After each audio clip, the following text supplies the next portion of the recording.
Hey everybody, it's Scott at Scott Trades on Twitter with StockMarketMentor.com and your chart of the day. Want to take a look at the financial ETF XLF.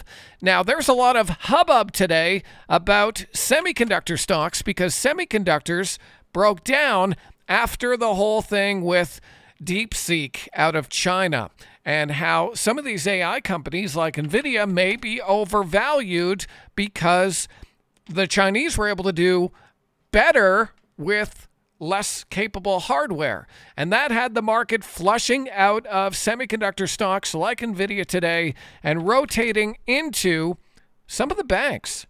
Evidently, the banks don't care about Chinese AI, and we see XLF near the highs here. So this actually looks pretty interesting, and I would look for some upside follow-through on XLF above 51.60. If you get a close above 51.60, I think that could be an actionable trade with a stop loss in and around that 8-day exponential period moving average. That's the orange line here on the chart. When the market is weak, I love searching for relative strength and stocks that are strong amidst some of the weakness, and some of the banks are.